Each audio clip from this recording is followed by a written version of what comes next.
Recently, I've been watching videos about the Dutch Formula 1 driver Max Verstappen, and it's been very enjoyable to learn about his career, learn about his ability as well. Such an amazing driver. And in the comments, people told me I should actually watch this video first because I don't really know too much about Formula 1. I definitely want to learn a little bit. After learning about Max's career, I've become a bit of a supporter of his. And I think it's only right I learn about the sport itself, and this was recommended. So this is Formula 1 cars explained for rookies with Max Verstappen. So tell me if you've seen this before, tell me what you think about it, tell me more about Formula 1. Should I support Max Verstappen? Is there anyone else that's good? I think I'm going to stick with him because he's just such a genius. And yeah, let's watch this and learn about Formula 1. Speeding and... All lines up. Brand new season, brand new dawn for Formula 1. I'm looking at the brand new car for the #1 team of the world's most popular car racing sport, Formula 1, with the current world champion driver, Max Verstappen. Would you like to come and see the car? Yes. And we're gonna show you what it takes to build and drive some of the fastest and most expensive cars in the world. Because the thing is, these aren't just cars. Think of them instead as epic group science projects where 10 teams all fight to be first. And on every team, there are hundreds of people spending millions of dollars, all working together to push technology to its limit. In this video, I'm gonna give you rare access into the factory in England where they build these cars, and into a garage in Bahrain where they race them. This is Formula 1 Cars Explained. Yeah, so this will be good to learn. If you're a Formula 1 fan, tell me how your love of Formula 1 came about. How long have you loved the sport? Who's your favourite driver ever? Tell me anything interesting about it. But this looks very exciting already.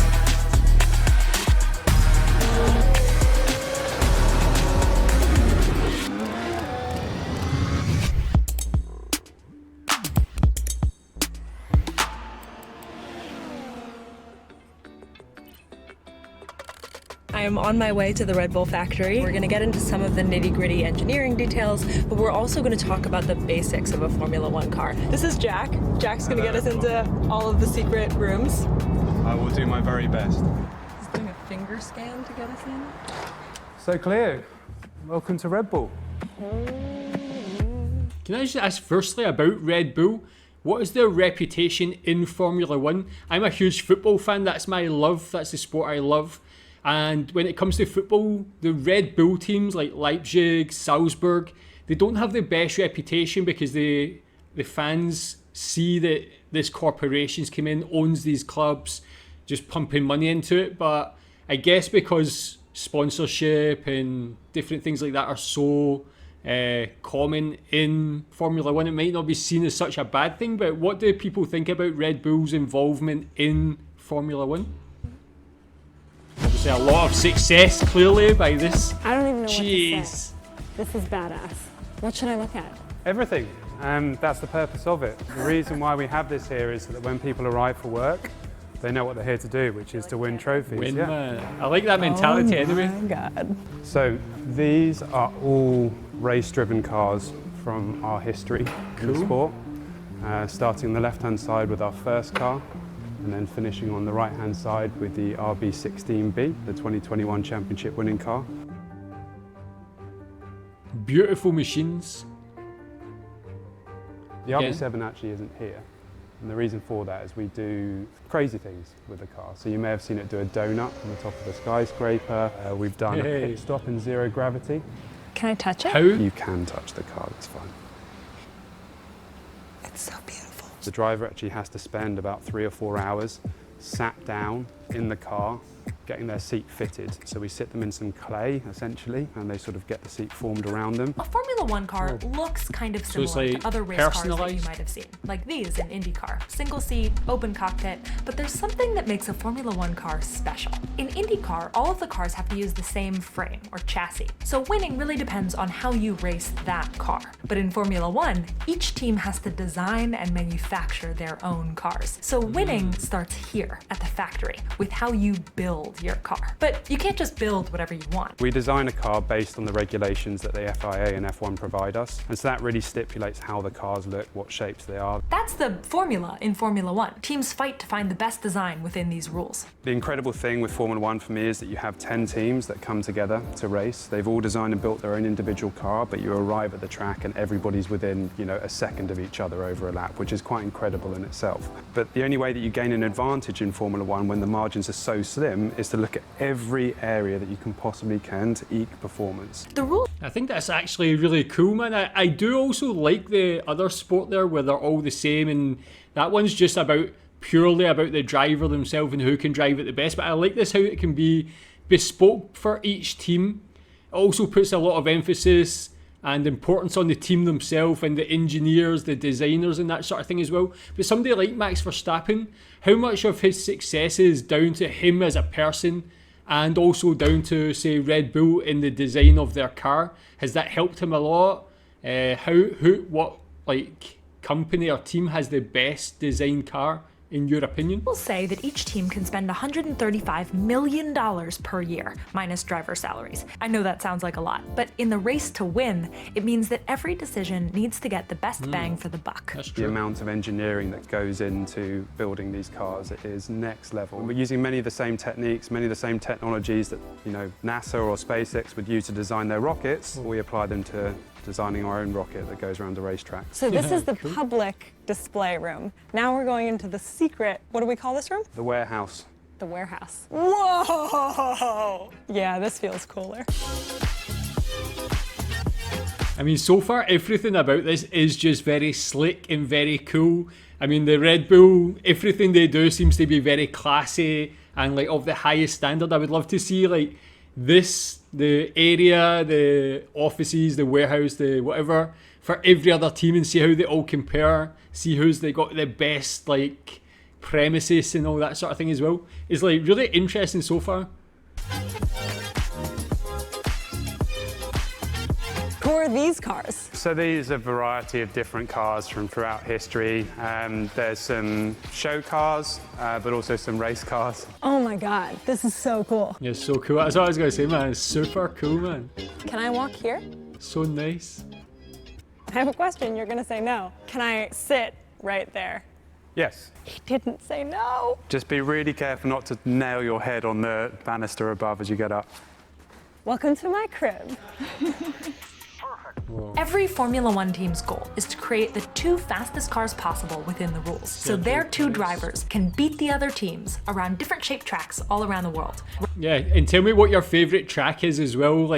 I know of the Singapore one because I live in Malaysia. I know it's a nighttime race and it's pretty I know a lot of people who go down to it and stuff. Maybe I'll go to one. Tell me what your favourite track is and why. What has the best atmosphere?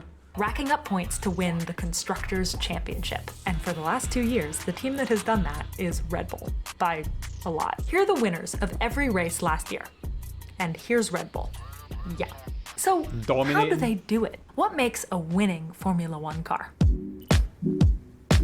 This is the car that won all of those races. And this is one of the aerodynamicists who helped design it. So this is RB19. This is last year's car that obviously was incredibly successful and we're all very proud of. A winning Formula One car needs to do 2 things: make super quick turns and go extremely fast in a straight line. The challenge is that the things that make a car very good at one make it harder to be great at the other. The team that can design the car that does both the best takes home the trophy. Let me explain. First, to make a quick turn, you need a strong grip on the ground. Going back to pure fundamentals, what we want to do is generate what's called downforce. More downforce means stronger grip, which means quicker turns. So how do you create more force down? Think of a Formula One car like an airplane upside down. On a plane, the air moving across the wings lifts it up. But here, the air across the car forces it down. So that is where the air literally sucks the car into the ground. To get it to suck, you need higher pressure above the car and lower pressure below.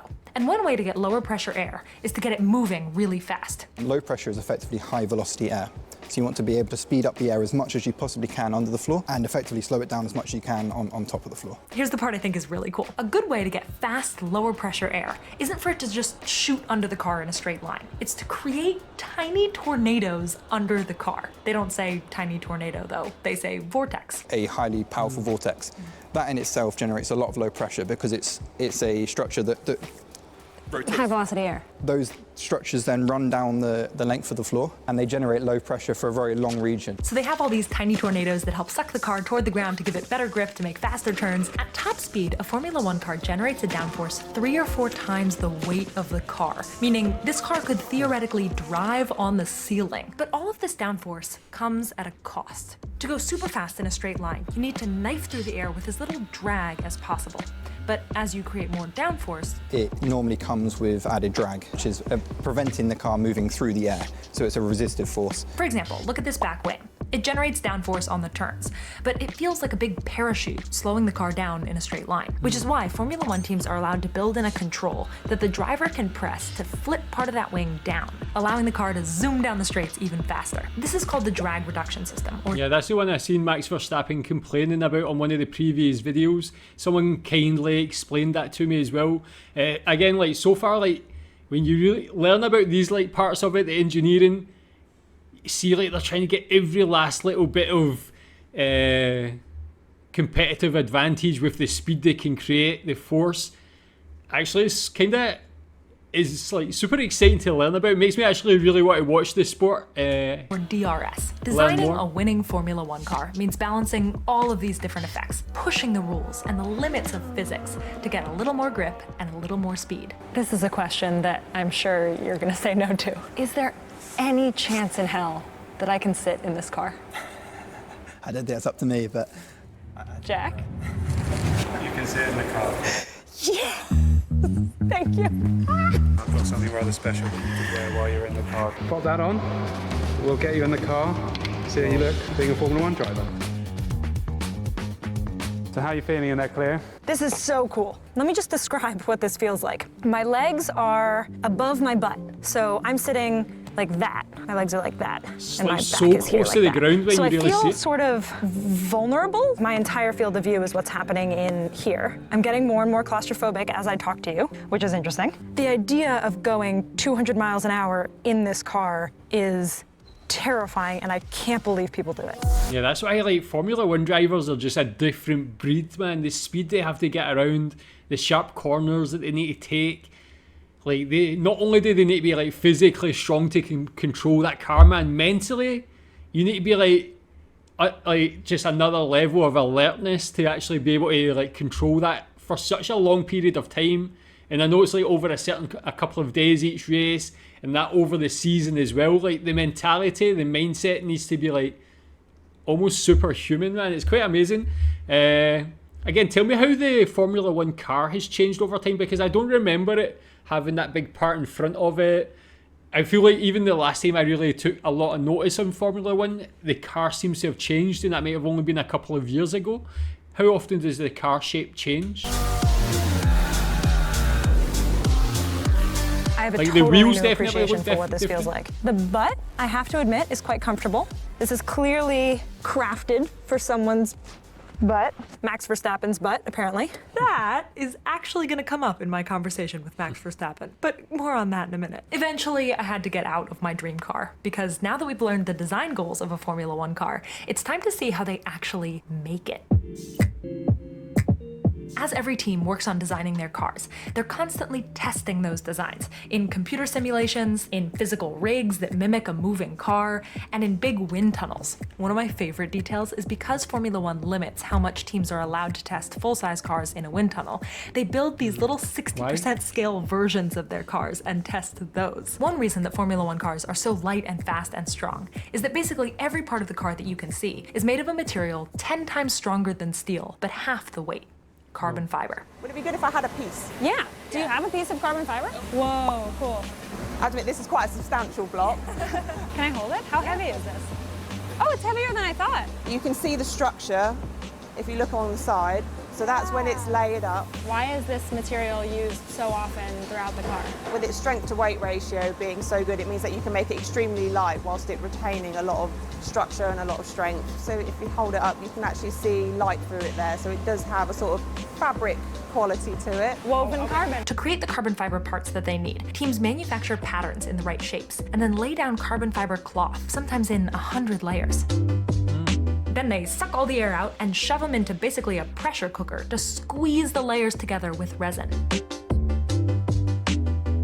Then they cut and measure those carbon fiber pieces and other metal parts with huge programmable machines. It looks like it's getting a milk bath. The whiteness is down to the additive that gets added to the water to make sure it doesn't rust the machine. I don't know if you can fully appreciate how big this is, but there are dozens of these boxes just in this massive room in front of us. All of the parts for the RB20, the new Red Bull car, are being manufactured in this room right now in these white boxes. Pretty cool. Any chance I can look in? I can imagine so, yes. I think it's more about not getting it on camera.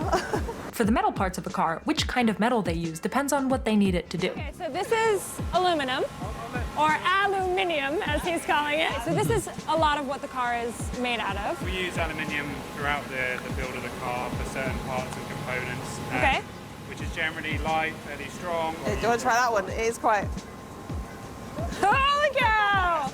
It's hard to show visually how different these objects are, except maybe how much I'm trying to hold. I could probably do 20 reps like this until my arm fell off. Like, this is very heavy. So that's dense cement, which is an alloy which we use to add weight to the car. We sometimes add weight into the car when the driver isn't up to weight, so we have to have a minimum weight of the car. Yeah.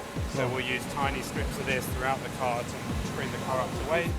Well, that's like an incredible level of detail. I had really no idea about any of this. Like, you just see like clips of Formula One cars racing and you're just like, it's just a racing car. But I mean, it makes sense at the elite level of any sport, these little differences can make such a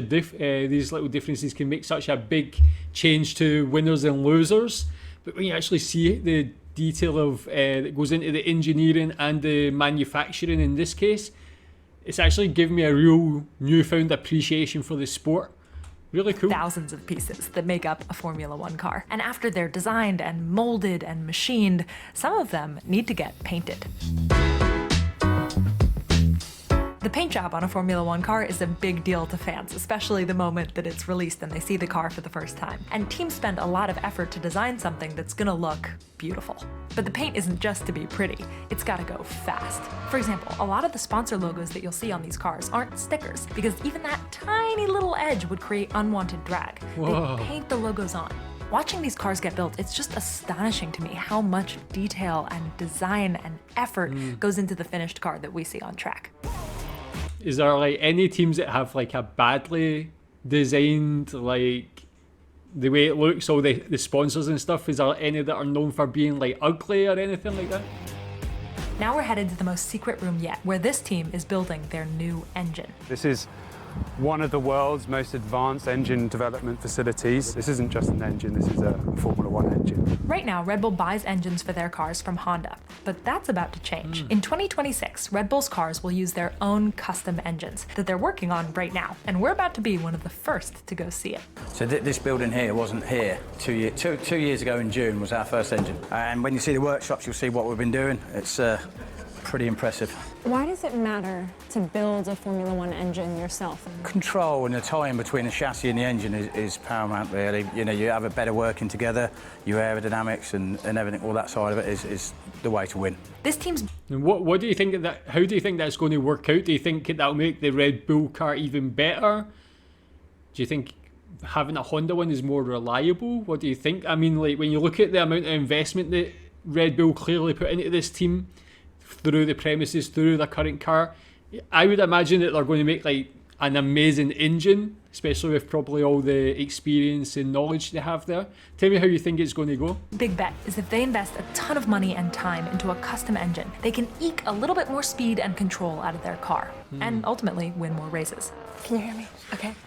So what's happening right now is I'm in the super secret engine room, but we can't actually show anything close to the new engine. But I'm standing in front of the real Formula One engines. I just can't show them to you. People are gonna love They're gonna hate me. Okay, so this is the engine that I can show you. We can show you. And the reason why little bits are covered up is that those are the secret parts that you're not allowed to see. If I'm working on a Formula One team, working on an engine, what is the goal? Is it maximum power, smallest size? Is it light? Power, you want as much power as possible because the driver will ask for more power. Now, even if he's got the most powerful engine, he will want more. To understand why this engine is so cool, let me explain how the engine in your car works and how it compares. Okay, so your car probably has a 4-stroke internal combustion engine, and a Formula One car does too, which means there's a cylinder, and inside there's a piston that goes down, up, in 4 strokes. In the first one, air and fuel rush into the chamber. Then they get compressed and the pressure builds. Then a spark ignites the mix and it explodes, shoving the piston down and turning a set of gears, generating mechanical movement that turns the wheels of the car. Then the piston lifts back up and pushes the remaining gas out. That whole process happens inside one cylinder, and there are 6 of them in a V shape, which is why it's called a V6 engine. Your car might have anywhere from 4 to 8, depending on what you drive.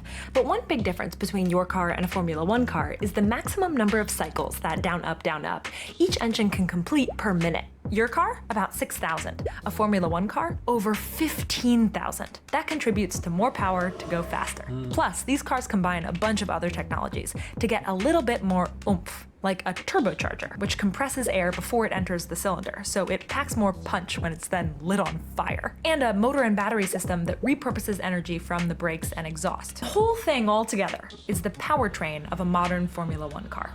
It's a great example of why Formula One cars actually matter for people like you and me. It's not that this tech is brand new.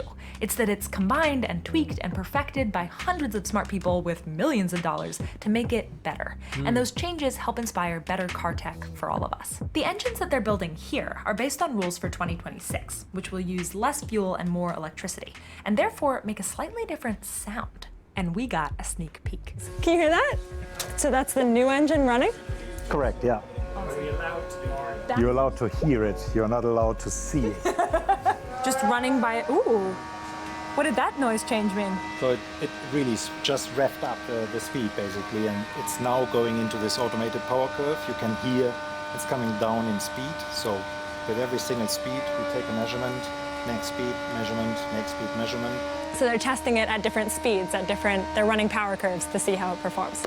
What do you think about that? I'm sure like maybe some like enthusiasts or some of the hardcore Formula One fans might be the same as like fans of other sports. When there's like a big change, they might be resistant to that change, especially something that's so important, maybe like the sound of the car. Like Formula One's known for that loud sound. How do you feel about part of that move into electricity? Will that like dampen the sound of the engine in your opinion? What do you think about that change? Why are they making that change actually? And at that time, always wide open throttle, which means everything we have, right? Now that we've seen how they build these cars, it's time to see where they race them. And that means that we need to go to Bahrain.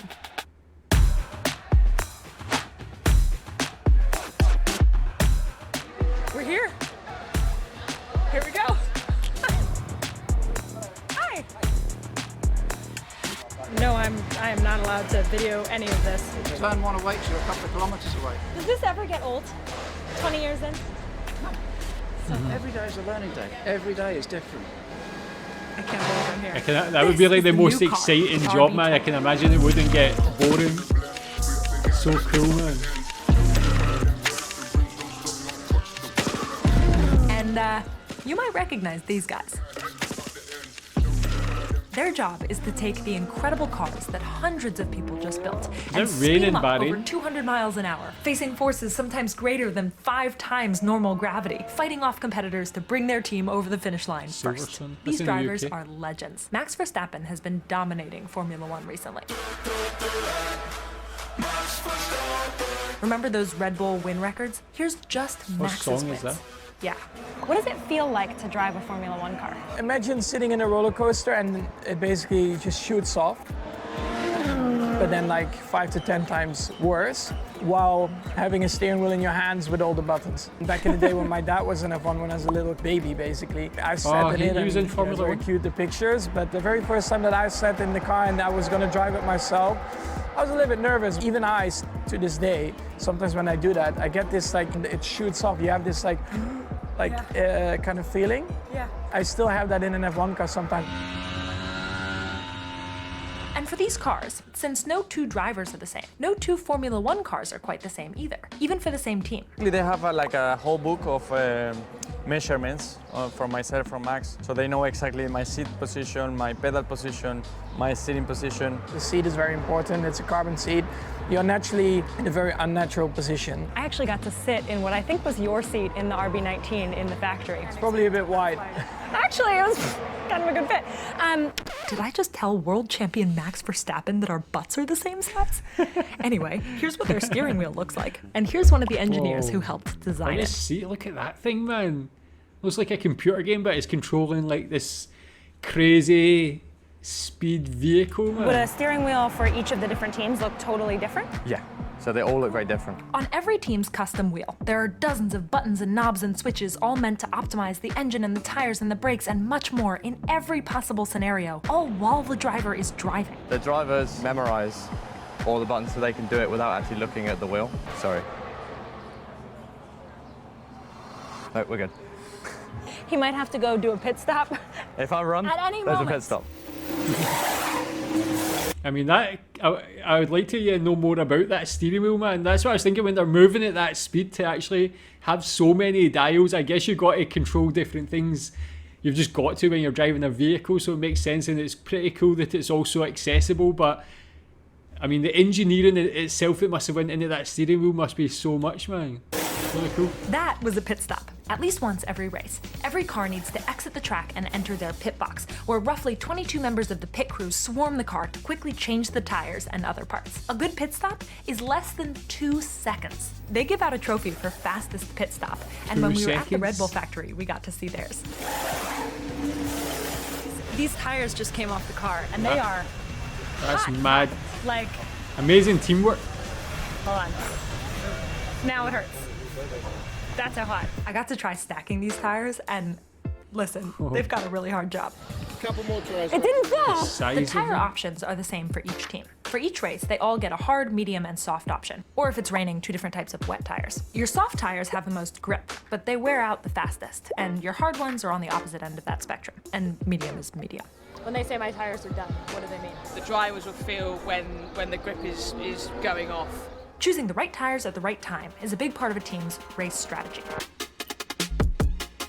During a race, you'll hear drivers talking to only one person, their race engineer. But that race engineer is that also talking GP to a for massive team of strategists, Max? all trying to figure out the best way to win. Some of those strategists are at the track, but most of them are actually back at the factory, in a big room like this. It looks like NASA. And the people in this room aren't just thinking up plans, they're using supercomputers to run simulations about tons of possible outcomes. It's millions even over the course of a race, and we run them on the Oracle Cloud. So Millions? Millions, yeah. Those simulations are taking into account weather and heat of the brakes and tire performance and everything every other driver is doing, and then feeding those simulations back to the track. Their aim is always to try and win a race, so that's kind of thinking about what's the best thing for you to do, but also what might your competitors do, and so how might you need to therefore react to that. This is all real time? Yes, exactly. So we're constantly talking. The intercom on the pit wall is constantly lighting up. There's always somebody in one of your ears. So actually the headphones have dual, so you can hear one car in one ear and the other car in the other ear. So you're always hearing multiple conversations, trying to take them all in. It's basically like playing a board game. That's how I always think of it. The most complicated board game Yeah. in the world. A winning Okay, man, again, I had no idea like this much went into the race, specifically for each driver, for each team. Like that thing there, that room that looked like NASA was quite insane. It's amazing that it's got so much detail and they can make all those little changes throughout the race. Does anybody think sometimes it's too much? Is there too much input? Is it better just to leave it to like the driver to try and work things out? How much does that help? Does it ever hinder the driver? Formula One car isn't just about the tech inside that car. It's also about the tech behind every move that the car makes, every lap of the race. But the thing I think is so cool is that even with all of those strategists and supercomputers and simulations, at the end of the day, it still comes down to human skill.